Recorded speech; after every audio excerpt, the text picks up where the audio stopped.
Welcome to the live stream of consciousness. The live stream of consciousness is on a quest to unravel the mysteries of existence. Every episode, we ask the fundamental question, what is consciousness? Is consciousness merely a product of our brains, or does it connect us to something greater?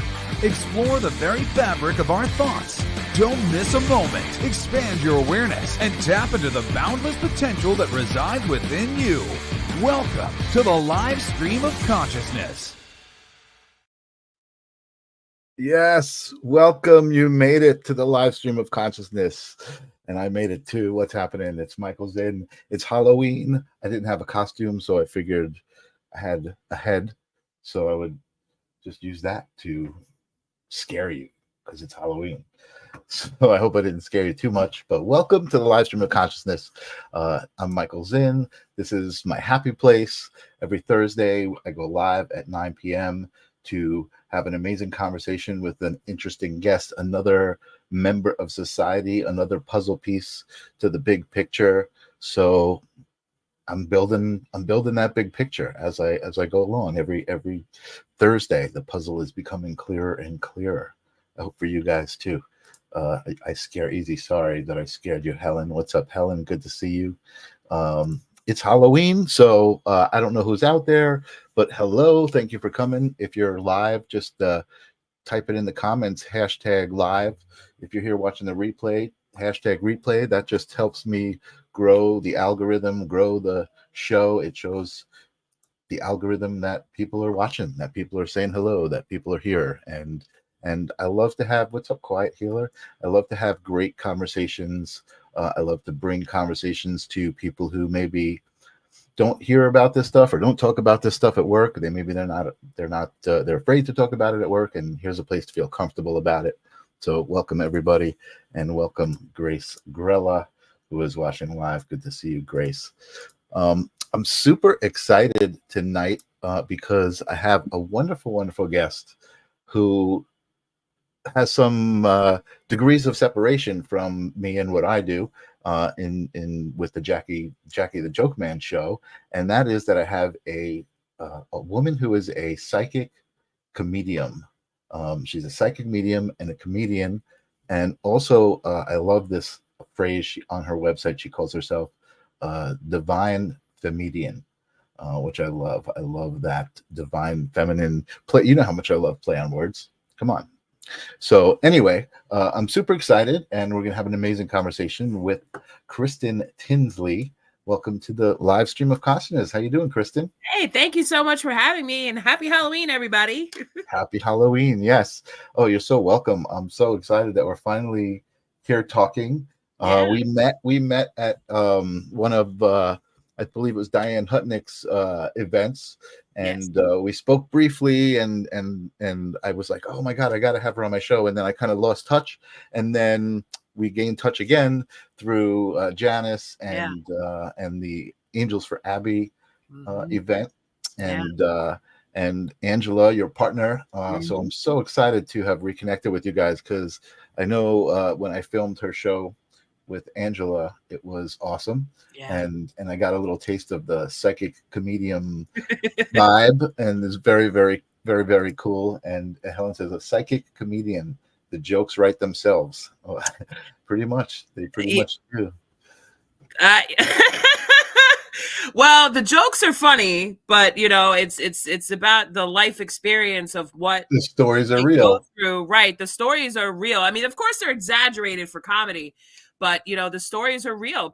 I'm answering people's questions, right. And then sometimes I'm actually doing a reading while I'm telling the jokes, and I'm calling out names of people in the audience who do the readings also. So, it works that way. So yeah, that's awesome. I didn't realize that was a part of it. I thought it was just more like a routine that was based on psychic experiences that you've had. I didn't realize there was actually mediumship happening at the same time. That's freaking awesome. Yep.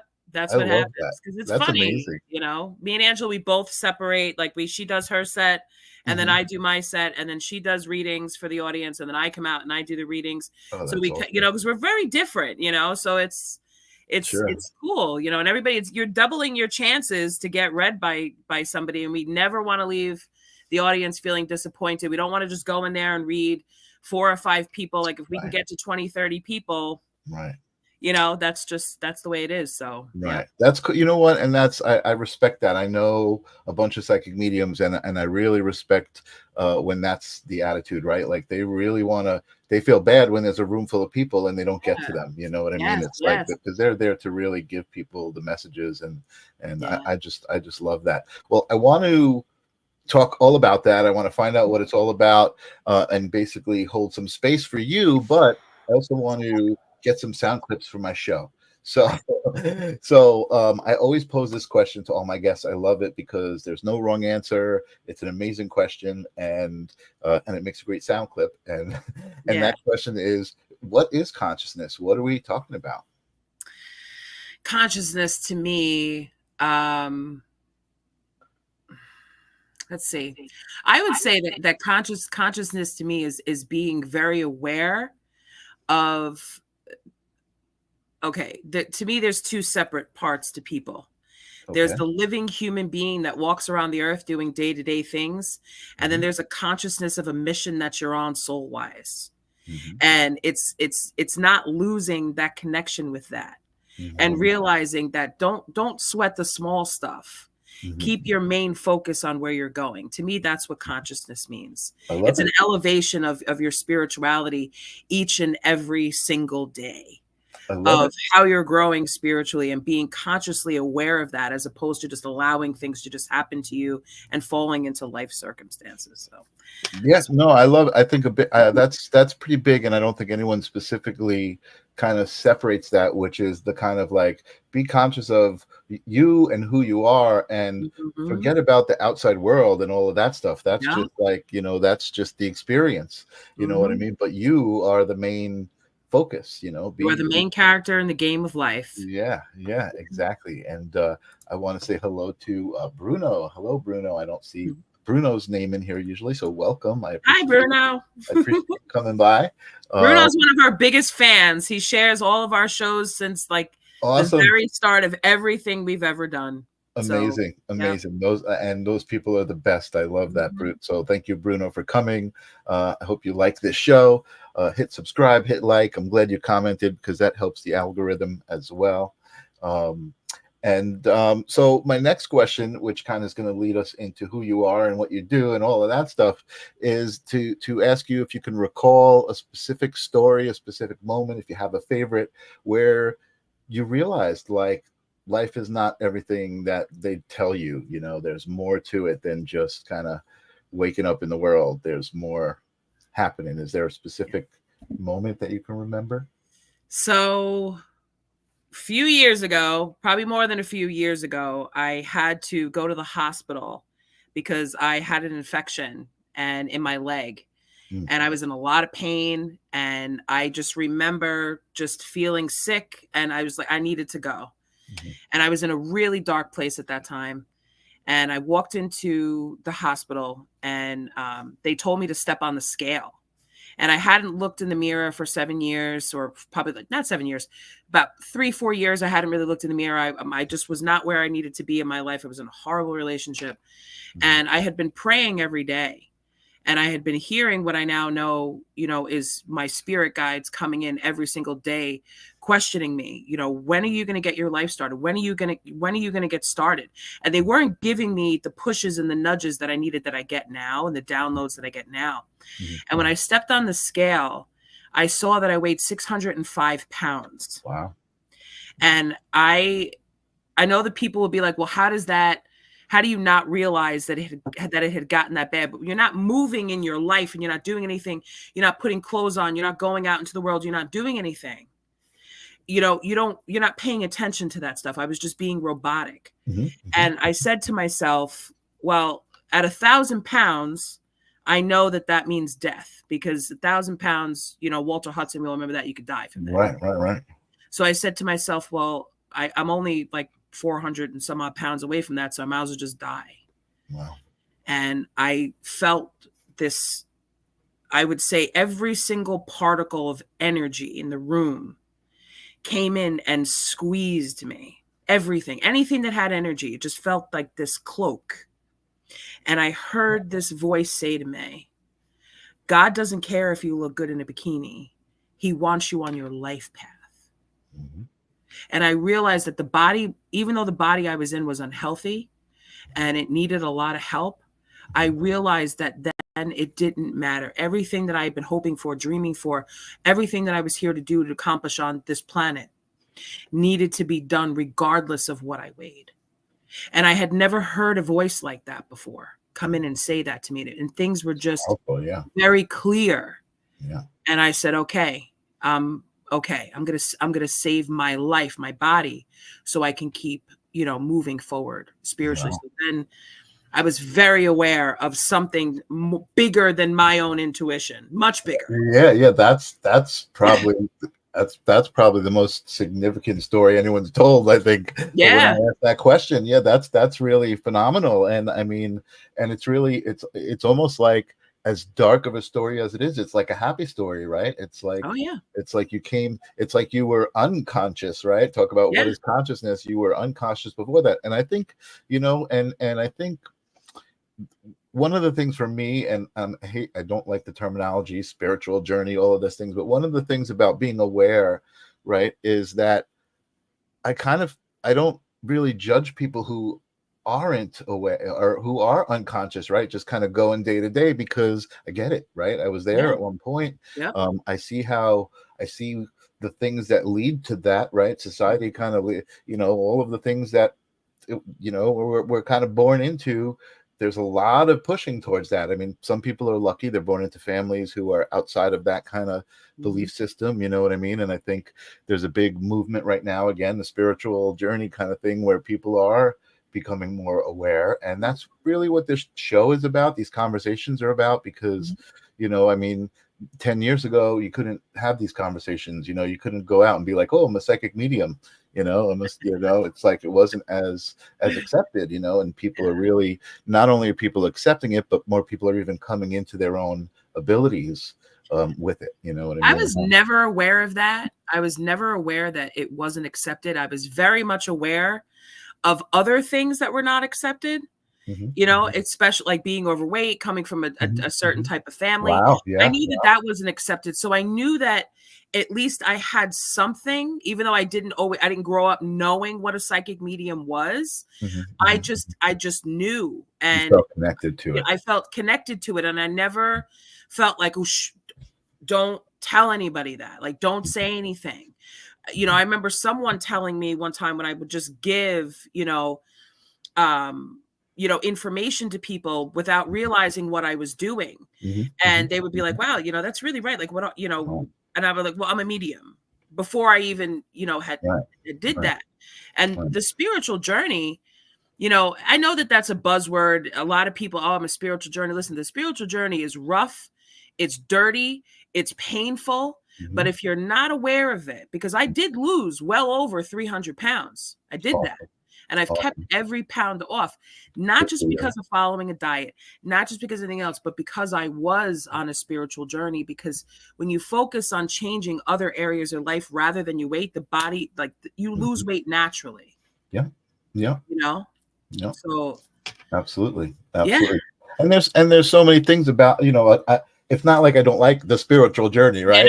No, but I know what you mean. Yeah. And there's so many things about it. And for me, it was, there's some like basics, right? Like self-love is like step one. I think step one. To even get anywhere else, you've got to start at that point. I just want to say hello to a couple of people out there. There's some chatter going on in the chat room.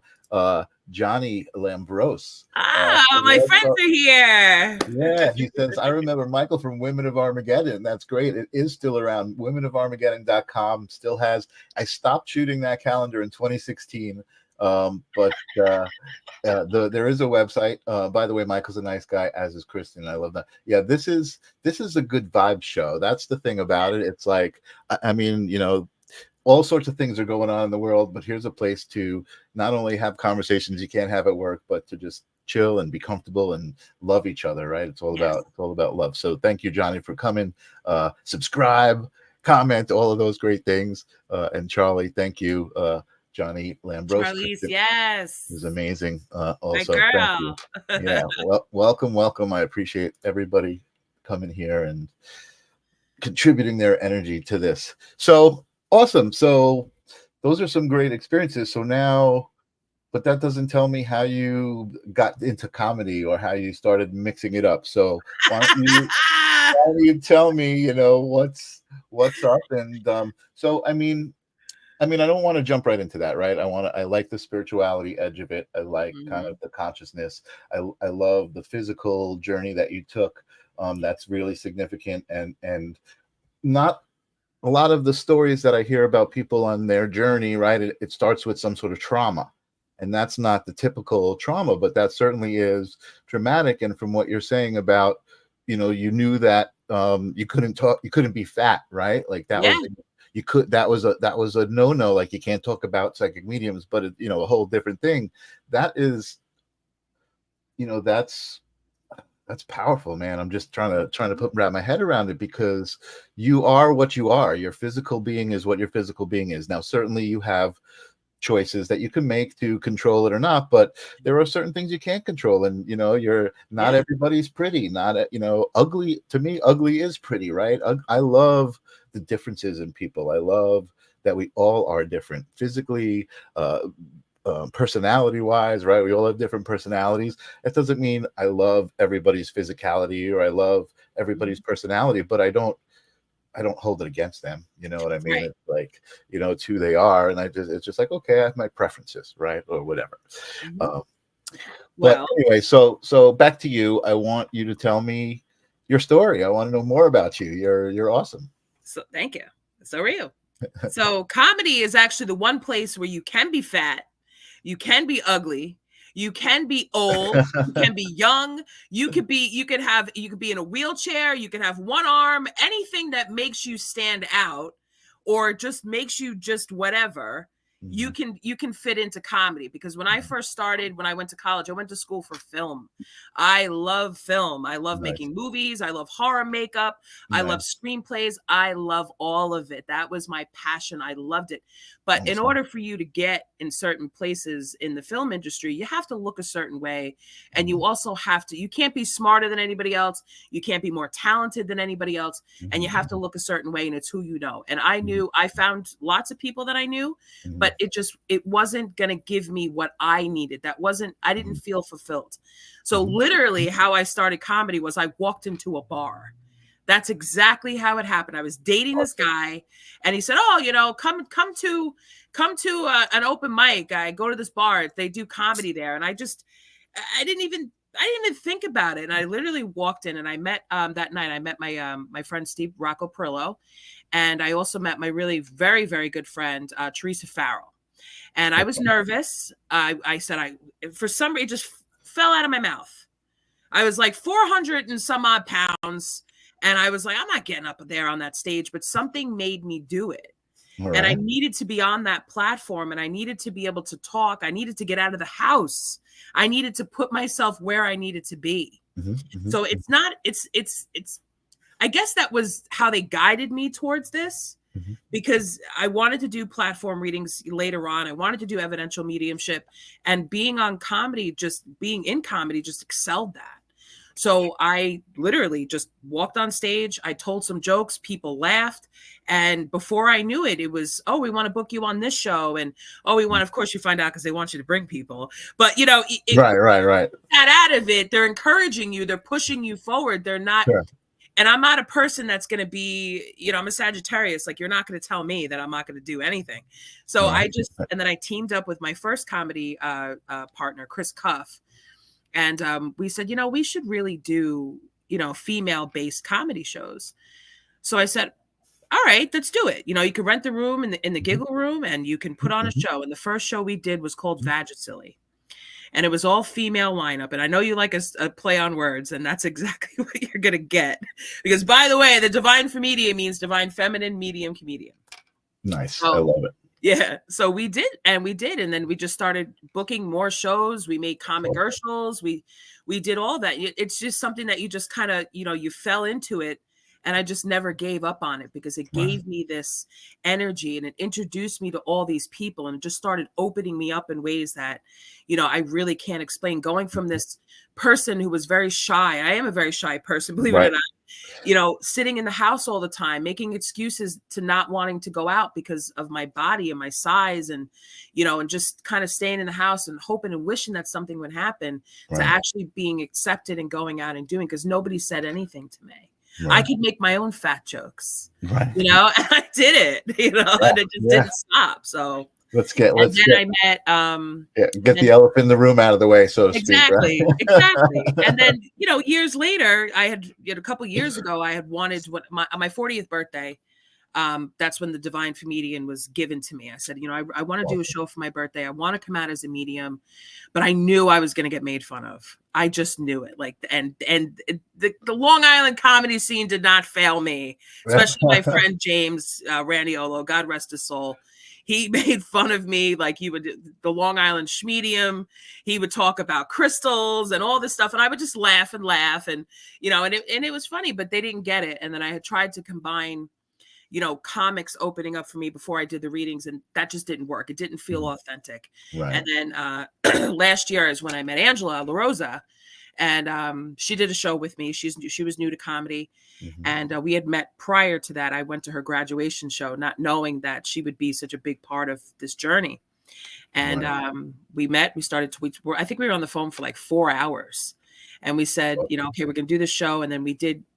We both never did a gallery reading ever. And one of the biggest names in the psychic community, Pat Longo and Dawn Delahunt, were there that night. And we're both like Angela had taken classes with her before, but I had always heard Pat Longo. I was like, whoa, like this is a big deal. And I'm getting up there. It's a big deal, yeah. On Long Island. I just did it. And she's watching and she saw, and, you know, I was reading, you know, these people, and me and Angela said, well, we just did this. So now we're going to keep doing it. And then we came up with Ghost and Giggles, and we've been doing it for a year. It's been very successful. We've pretty much basically sold out every single show, because people, they want to come to laugh, but they also want the readings also. And that's why, and I didn't realize that. I just want to recognize Jennifer Hernandez out there saying, my girl, you're amazing. Told you all the time growing. Thank you for being here. By the way, I don't think I mentioned it. I don't love to keep soliciting, but if you subscribe, if you're new here, I get to ring the bell for you. So let me know if you're new and you've subscribed in the chat. But that's phenomenal. And what I was going to say was, and you tell me this before the show, is I thought that because I had seen Angela did a little bit of her routine, I guess, with Janice on a unique piece, her show. But I didn't realize, I thought that it was a show that was kind of based around psychic experiences and that there was funny stories. I didn't realize you were actually doing gallery readings and telling jokes. That's just such an amazing combination. And Grace was saying Kristen is very well gifted in both genres. You know, Grace was I have to thank her, because Grace was a very integral part of this journey. Oh, yeah. And when I met her, I was doing a show called The Fresh Sleeve of Bariatrics, because I'm a holistic nutritionist also. Okay. So that's changed, you know, over time, combining, you know, removing spiritual blocks with weight loss and all of that stuff, because it's much more than what I had known at the time. So I combine my spiritual gifts also with holistic nutrition, and it's very amazing. That's great. Grace had given me a reading, and she told me about some of the stuff. And at the time, I did not believe her. Right. I was like, I can't see any of this happening, because I was so stuck in my mind. And everything that she said, you know, came true. That's awesome. And she pointed me in the direction of Dawn Delahunt, who then pointed me in the direction of Angela. So, you know, it's amazing. It is. Yeah. It's a small world, and we all know that everything happens for a reason. What's up, Mary Jean? I see you out there. Yeah, everything happens the way it's supposed to, in the time it's supposed to, right? I mean, you know, I met Janice. The story with me, Janice, is great. I met Janice 18 years ago. We were working together at an ad agency. Wow. And we were just friends, and we just kind of passed casually in the cubicles. And then here we are 20 years later, partners and really both kind of 20 years later. in a Wow. different place. We're just like both in a different place, and it wasn't time, and now it is time. Now it is. Yeah. It's amazing how things change, how people change. And you don't see it at the time. You just don't see it. And that's the best part of my work, is when I give a reading to somebody and they're like, no way. Then later they come back. And then they come back and they're like, you were right. And I was like, right. Great. That's right. What's up, Ninja Kitty? I see Ninja Kitty out there too. So Grace, and actually, speaking of that, Grace is saying, now do you believe me? Yeah, I do now. Because I remember what she told me. Like, I remember her do that hair toss, check your nails. And that's exactly everything that she said was going to happen. I love working with Grace. I do Grace's show once a month, every Thursday, and I just love. I think I told my audience this at one time. I think I have a psychic fetish, because I don't like necessarily. I won't go to a psychic. I don't like go to a psychic like, oh, I got to see someone. But I love being around psychic readings. I feel the energy. I feel the healing happening, both ways, the exchange. I love the exchange that happens. And I love the different styles that different, psychics have, the way that they get their messages and the way they express their messages, I love that. And you always get a message, even if we're not talking to you. Mm-hmm. Like I explain that to the audience. Like, if we're not talking to you, you still should tune in and listen, because there are messages in there for everybody.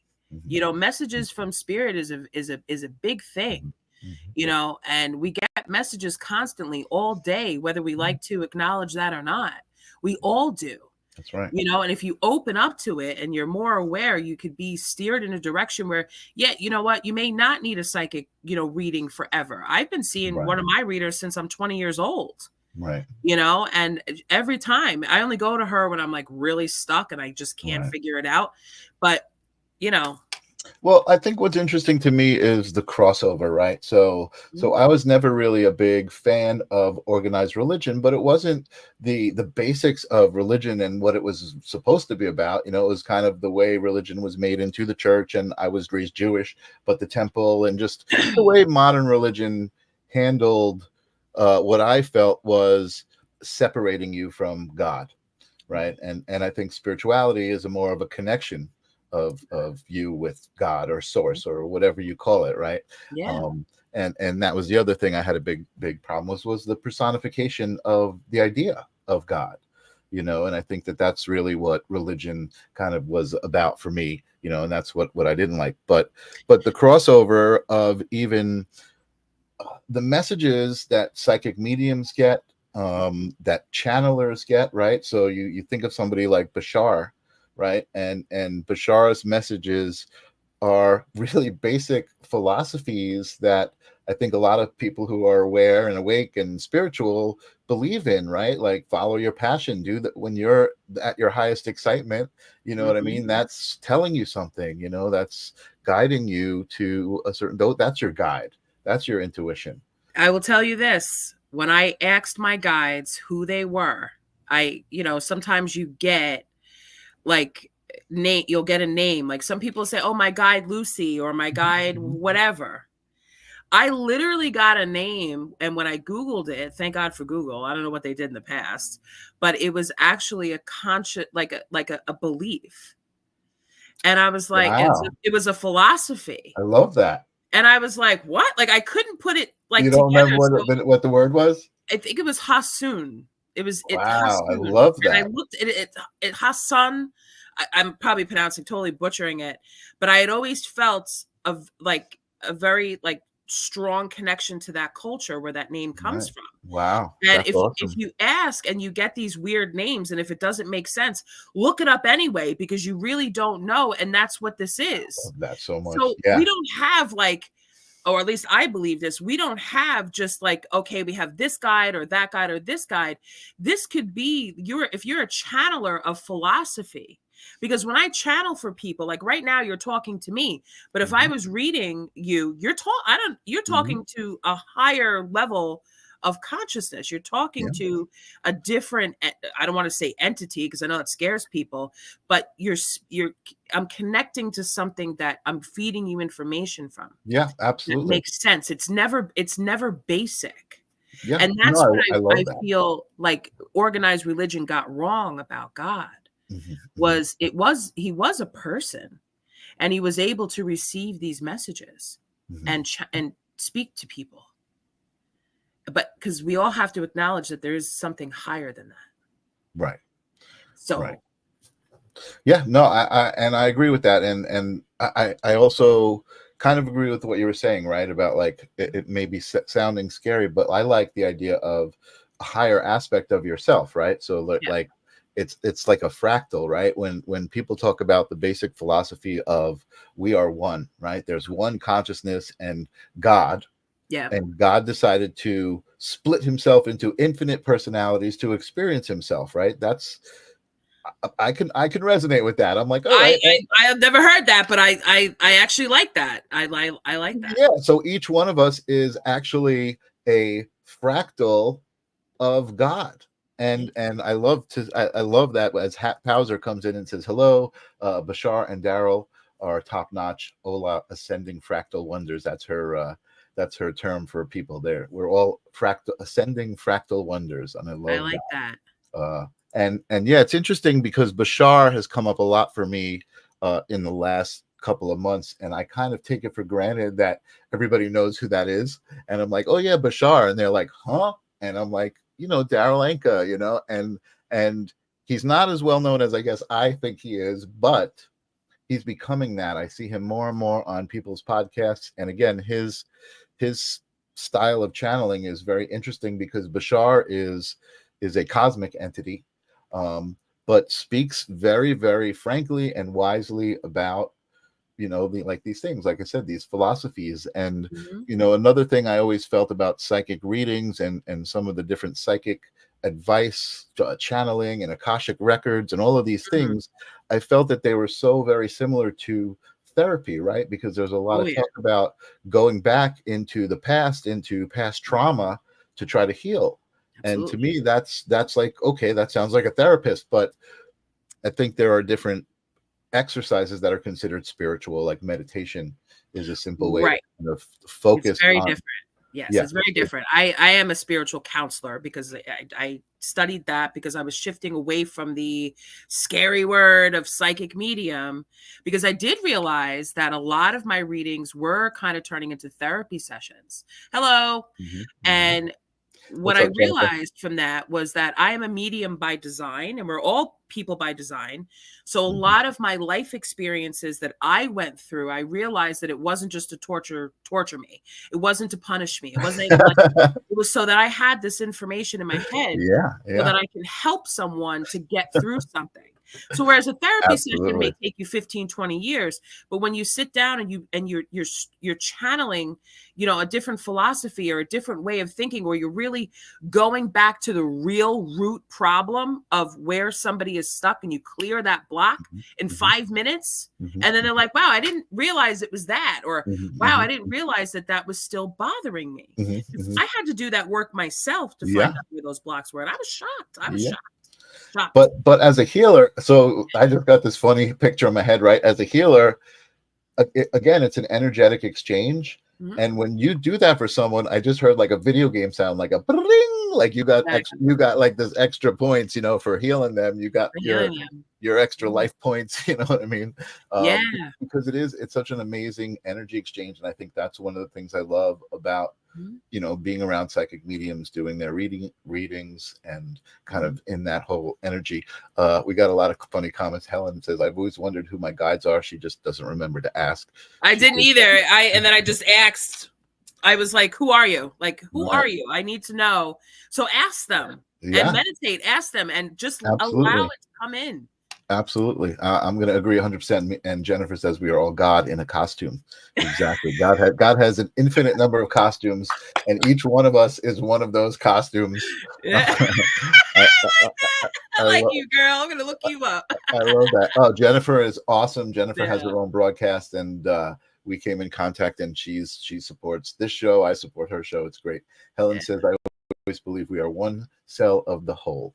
That's a great way to look at it as well. Like we're cells and there's a being. And so Again, I'm just trying to catch up with the comments. Bear with me here. Daryl says Bashar is an alternate version of himself, a tremendous amount of time in the future. I need to check this guy out. Oh, Bashar he's so amazing, and he's been doing it for 30 years. Wow. And it's like when I see people like Bashar, all I can think about, especially when they're at where now, because people are accepting him and he's receiving, people are starting to know who he is. I can't imagine how much adverse response he must have been through to do what he's doing, right? Because it's channeling, especially. I remember when somebody showed me a channeler 10 years ago on YouTube, and they said, "Hi, I'm a member of the Galactic Council," and they just started going into their thing. And I was like, this is a bit much for me. Like, I was never the kind of person to deny anyone their own experience, right? So I'm just like, okay, but it was a bit much for me. And then years later, I encountered Sarah. Oh my God, what the heck's her last name? I can't believe I'm forgetting her last name. Sarah, who she channels, and when she did, just watching the video, I had an emotional response to it. She speaks light language, and I had an emotional response, and I was like, at that point in my awareness, I knew that was a sign to me that whatever's happening and whatever's making me react that way was significant. It was touching my soul, because it was actually manifesting from a thought into physical reality, right? Yeah. Like liquid and choke and oh my God, choking up, When you feel that. I had that happen when my friend Carla Guido, she channels the violet flame, and she did a meditation. I know Carla. She's been on the show, yeah. She's amazing. When she did a meditation and I participated in it, I was taken to a place that I can't describe to you. That's awesome. I had never felt anything like that. That's awesome. And I love her. She's amazing. And I think she's doing another meditation, but it was something that I had never experienced before.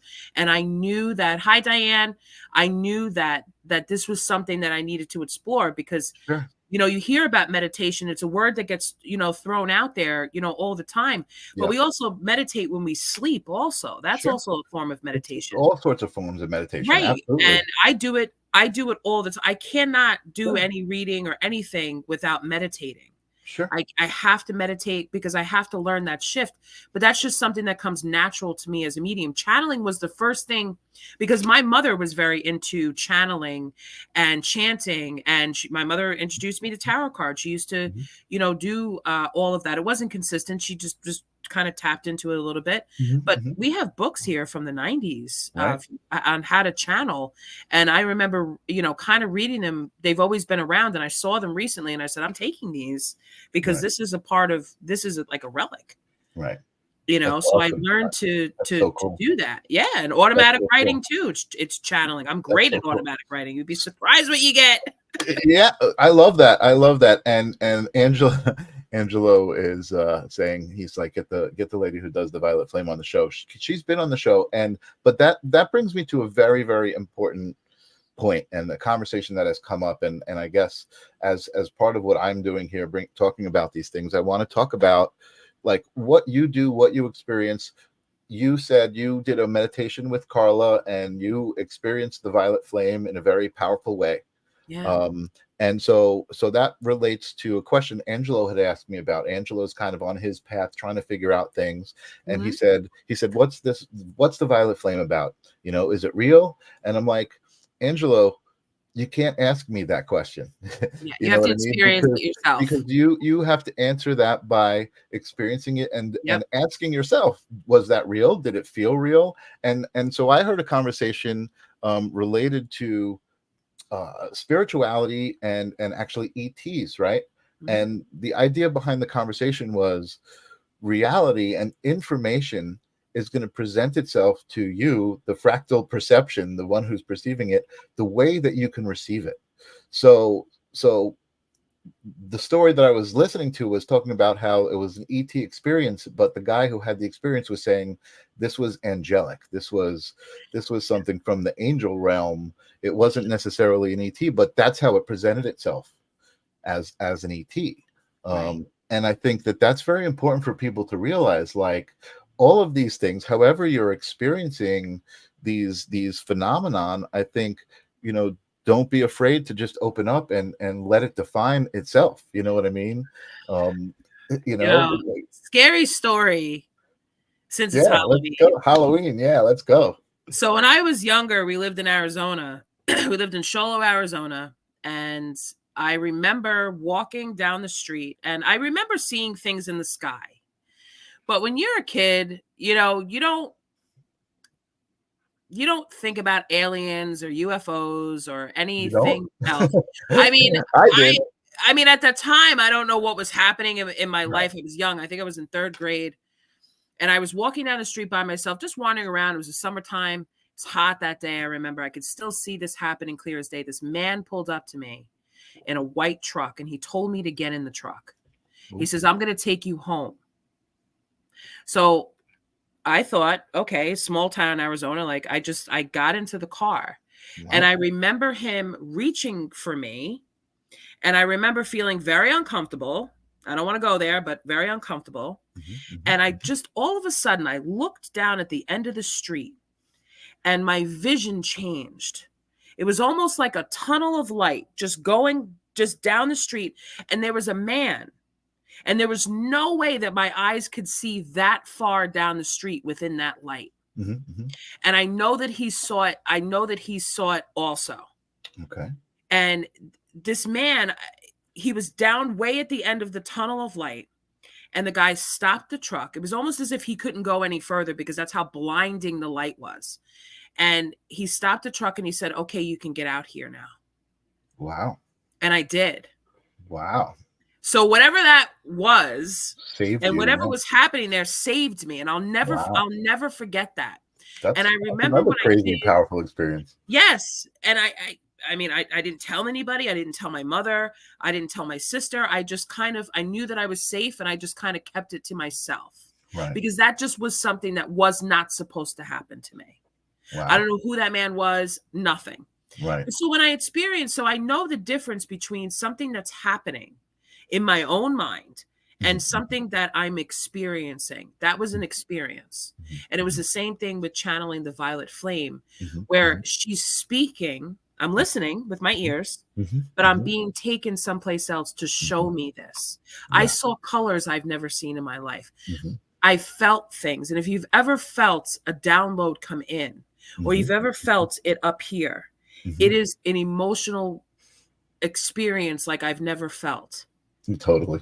And it's like asking someone to watch a movie for you. No, you have to go and experience it yourself and be open to it. Don't expect, I didn't know what to expect. I just kind of I'm sure it was an angel. I have no doubt in my mind that that's what that was. Yeah. And I don't know what he received on the other end of that, but I remember looking at him briefly as I got out because I was scared, and he was just white. Yeah. And I went home and I was like, okay. Wow. I'm good. It's so true what you say. It's like, it's not like you watched a movie and you can explain it to somebody. I've had a few quick, like 2 very quick experiences. And then one recently, when I was with Janice, I had a download experience, right? I'd heard people talking about downloads for years, and I'm like, maybe it's just a way of putting something, like it's like an interpretation. But like when that happened, it was emotional. There was emotion attached to it. There was information attached to it, just kind of filling up your brain, and then all of a sudden you're just like, you have all of this stuff that you want to talk about that you're like, don't know where it's coming from. You're like, I need to sort this out, right? And I need to figure it out. It just clicks. It clicks. It's like when I got the download to write the journal, it was something I was sitting on my couch, and it just came into my head, and I was like, oh, I could do that. That's easy, because I've always wanted to publish books. I went to college for creative writing, right? And I just got to work doing it, and I had the concept in my mind, and I knew my target audience. I knew everything I needed to do. And I literally sat there on my couch for, I think, 5 days. I was on break from work and made it happen, published it, and put it out there. It was just boom, like that. There was no hesitation. Just get it out. And to me, to me, that's a form of channeling, right? Yes. That's, it's like when they say channeling, it's not just Bashar. I think about channeling. When I learned about what channeling was, I kind of thought back on my life. When I was 20, I was playing in a band with a bunch of friends every single night, after work. And that's what I was doing. It was when you're doing something that you love, and time doesn't exist, nothing else except what you're doing, that now moment, you're fully enveloped in it. That's channeling. I love it. Yeah. Then it's a great thing. Yeah. So Jennifer says reality is quite malleable and flexible, and spirit can shapeshift into anything for us to have a meaningful experience. Pretty awesome when you think about it. Yeah, that's kind of what I'm saying. Like, it's going to present itself as you need it, and the way you're manifesting it. It's coming through you. And connecting to it. So, and Laura says that's beautiful. Yes, exactly. That's true.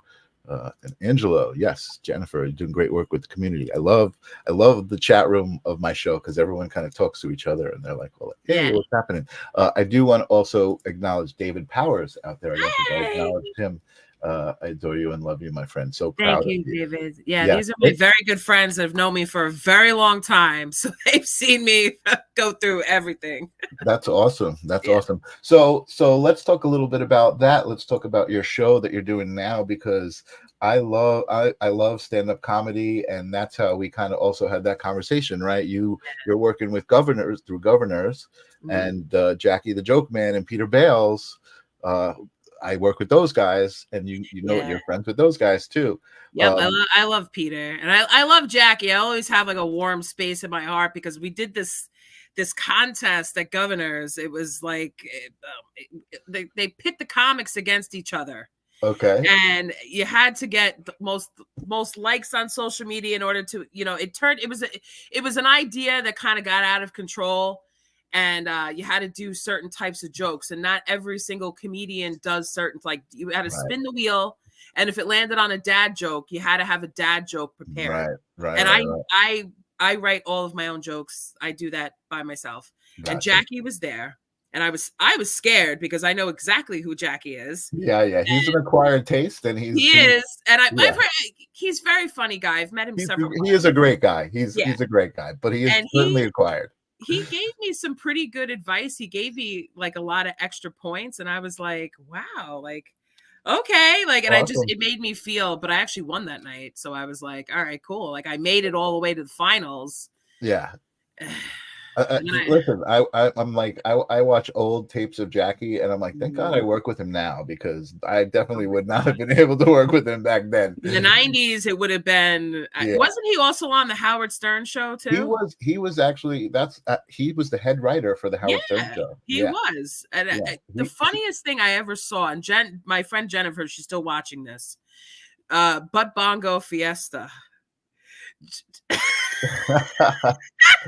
Those are the days, right? We're showing our age now. Yeah, that's how I grew up with comedy, was that and Adam Sandler. I listened to Adam Sandler. They're All Gonna Laugh at You. Yeah. The original tape that I brought from Coconuts from back in the day. I don't know if you're from Long Island, but everybody knows Coconuts. Yep. And I used to listen to that all the time, not even thinking, and like Dane Cook, all of this, so I did have a lot of, and I actually got to meet Artie Lang.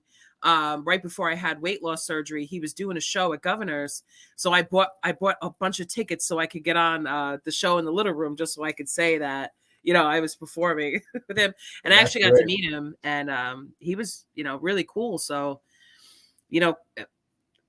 doing that type of show, being a producer of that type of show, I've always been an independent producer. Me and Angela, we do shows at Governors, but we also, now that it's gaining a lot of buzz and a lot of traction, there's a lot of people that want that show in there, because they really love the uniqueness of that.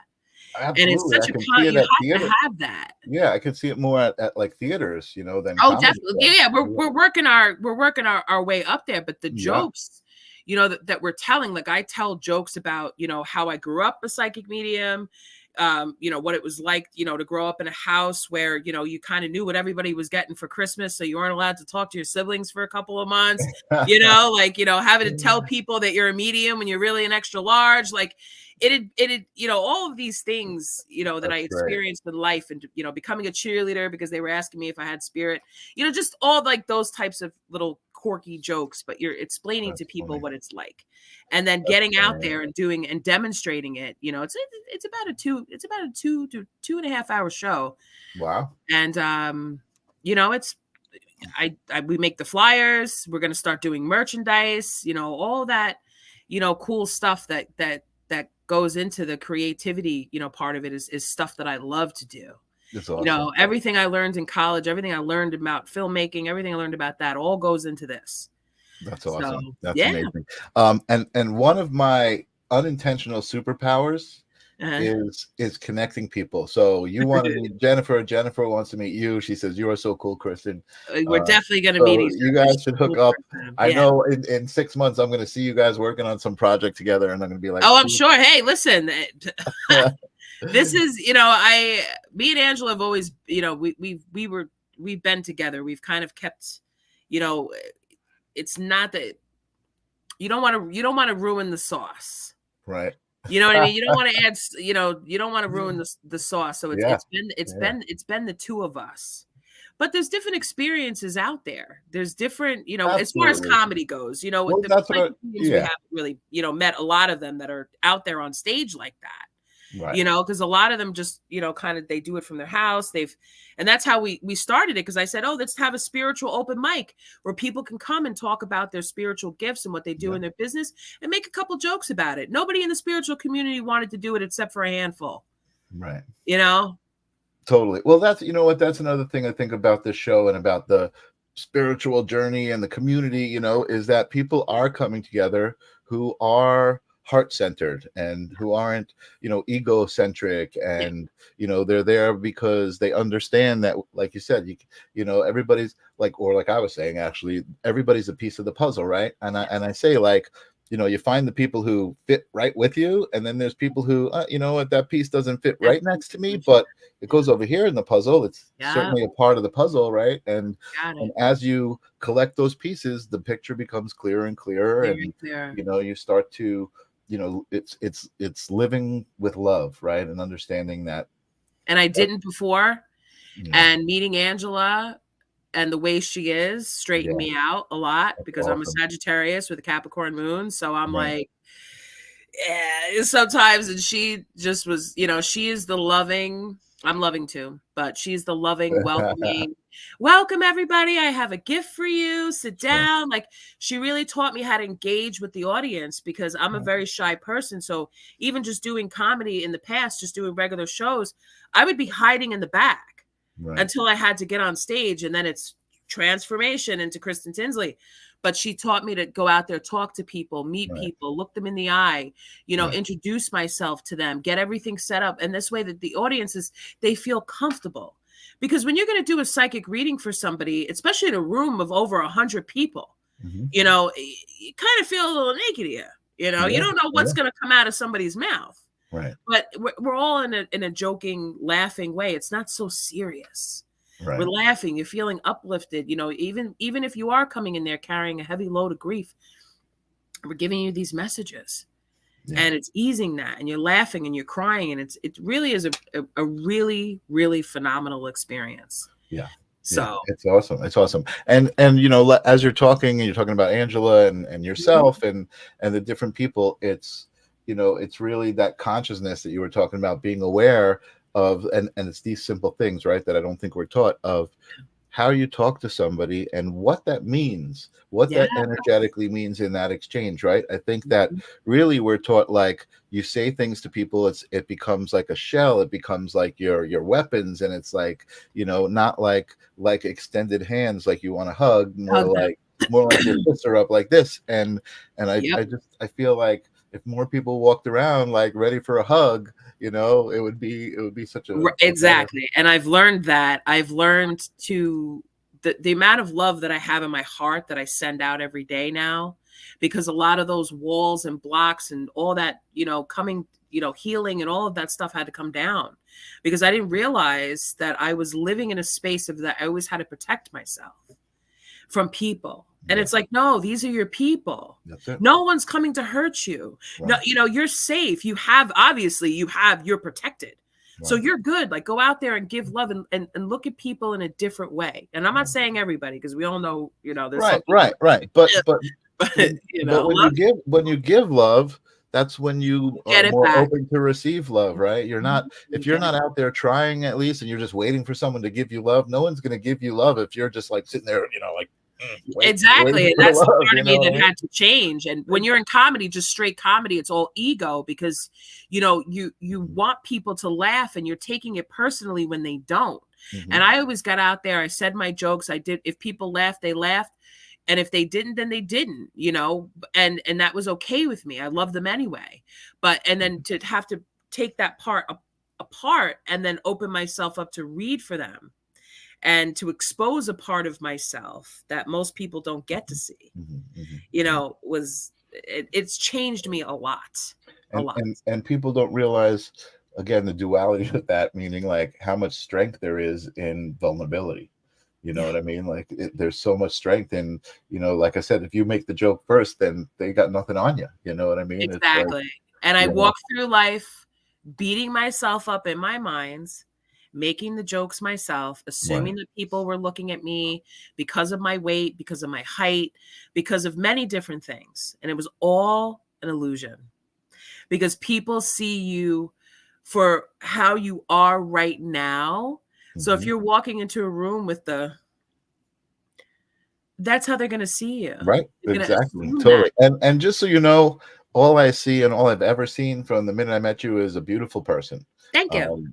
Absolutely, 1,000,000%. And David says we can really just call out Kristen's one of the most grounded, lovable, down-to-earth people that anyone has the pleasure of knowing. And that, I love that. And what's so great about that is that the world needs that. Yeah. So if you can be that, and that's again one of those simple philosophies. Like, don't be that way that you're talking about. Realize how much love you have and how much that will do for the world. Exactly. Angelo is asking if you have a wolf spirit. I definitely do. I don't know how you're seeing that, but as I see myself, actually, I'm not even going to question how you see that, because hey, listen, I do have a lone wolf spirit. I've seen it. That's just the way I am, but not a lone wolf. A wolf is a leader of a pack. So, but they're also capable of being independent and by themselves and surviving. And I've accepted that. And I do love what wolves stand for. I also love my crow spirits. I love my animal spirit, my cat spirit, who's over here making a ton of noise.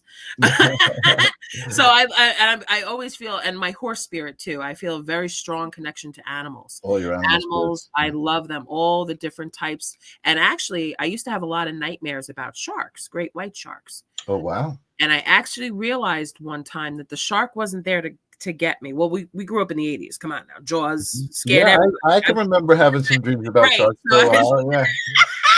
And how ridiculous it could be, how it manifests in your brain. But every time I was in a troubled situation in my life, or I needed to move out of a space, I would always dream of a shark. But the shark never attacked me. It was always trying to get me to move someplace else. Oh, wow. And I realized it's my spirit animal. I'm like, all right. Hey. That's it. It's all about perspective. And Ninja Kitty is asking, how do you find your animal spirit? That's an interesting question. You ask. You ask. Simple. Ask and you shall receive, which is something that I'm very good at. Messages from spirit, getting it and asking it, and you shall receive. And allow it to just come into your mind when you ask. For you, I don't know why they're showing me. This is very weird. It's weird. It's a weird bird. It almost, I don't want to say it's a toucan. It's a weird yellow bird. It has like red on its chest. It looks like a canary, but it has red on its chest. It's not a bird that you would see. Interesting. You're talking to me? Or are you talking to her? Ninja Kitty? Ninja Kitty. Ninja Kitty. Okay, so you've got a bird with red on its chest. Red on its chest. I will definitely look it up and see what that is. Nice. But it's some sort of a bird, and when it communicates, it kind of pumps itself up and down like this. A finch. A finch. Yes, a finch. A finch. Oh, there you go. Ninja Kitty might have found her animal spirit. And a finch was my favorite. A rainbow finch was my favorite bird because my parents raised birds growing up. A rainbow finch was my favorite bird. So that's an awesome connection that you picked that up, Ninja Kitty. Yep. That's awesome. Very cool. Yeah. Awesome connections made tonight. Grace Gorella, fabulous show. Grace is actually reminding me to look at the clock, which it is. It's been an hour. Can you believe it? An hour. Yeah. You're so much fun to talk to, Kristen. I am so glad that we are in a circle now of friends, and I'm looking forward to getting to know more about you. I'd love to have you back on the show next year, maybe. It's coming to the end of the year. So I would love to have you back, but that's awesome. And you said you did have a show coming up, a Ghost and Giggle show is coming up. When is that? It's my birthday show, December 6th at Governor's in Levittown. You can go to govs.com in the Giggle Room. Just scroll down. You'll see the beautiful Ghost and Giggles. Get your tickets, get them early because this show will definitely sell out. Awesome. And then just keep following me on Facebook, follow us on social media, and you will find out where we're going to be next. Ooh. That's awesome. Excellent. I love that my show is finally, I have a promo that's relevant and current. And yes, go see the show at Governor's if you're on Long Island. If you're not, you got a couple of months to figure out how to get here. I will come back. I'll leave a couple of links to other things. Like awesome. I'm doing a talk on the 11th of November. It's a lot of psychic mediums should do this. It's like a transcendence type of event where a bunch of people are going to be coming together. I'm going to send you the link too, so that you could, maybe think about, because you could definitely. I love it. Yeah. Again, I love the movement growing and the messages getting out there, and people starting to get away from the crap that's out there and go inside and bring out the love and love everybody. Go inside, but be outside. Yeah. Thank you, everybody, so much for being here tonight. I really do appreciate it. Next week, I've got something interesting going on. Do you know what rape is, or rape? No, but now I'm interested. So it's an ancient medicine, kind of not like, it's not a psychoactive medicine like ayahuasca, but it's like ancient snuff. So it's like an Aztec snuff. You may have seen images of shaman, like, doing a little thing to connect with their spirit animal, and it's a healing thing. And so Barry Mangione, who was on my show a couple of weeks ago with Cambo, which is another crazy frog serum thing, he asked me if I wanted to try it. So I'm going to try a rape this weekend, and Barry's going to be on my show next Thursday, and we're going to talk all about it. So I love all that stuff. I mean, I have Native American blood, so listen, it's not foreign. It's definitely not foreign to me. So I'm excited. Yeah, it's something that I'm like, I don't think I'm ready for like some DMT crazy experience, but make sure Janice is with you. And I think Janice is going to be coming with me. Yeah, have Janice there. Always have somebody that's there that's not, so that you're grounded and you're okay. Like, you know what I'm saying? Like, come on. Sound fun. Yeah. No, listen, I it's all about intention. There's a lot of intention that I'm going into it with, so I feel good about it. Like I said, I haven't felt drawn to. I know a lot of people who do ayahuasca and that kind of stuff, and I'm intrigued as hell, but I haven't felt like, ooh, I got to go run to Peru and try it. It's like, if it happens, it happens. Yeah, if I'm called to it, I'll like kava. I definitely will indulge in that. Mocktails, because I don't like the way alcohol makes me feel. Yeah. So, but I love herbs and all that stuff, and learning about, all these different plants and all those different things. So, hey, the more power to you. You're like the Discovery Channel of psychic stuff, the psychic fetish guy. I guess, the psychic fetish guy. Wow. I like that. I might change the name of the show. I do like that. Hey, yeah. Oh, no, don't, because then you know what you're gonna get. Once again, Kristen, thank you so much for being welcome. here. You were an awesome guest, and we will talk to you Thank you soon. for having And I'm me, just gonna play one of my old outros, and I'll see you guys next week. Peace. Bye.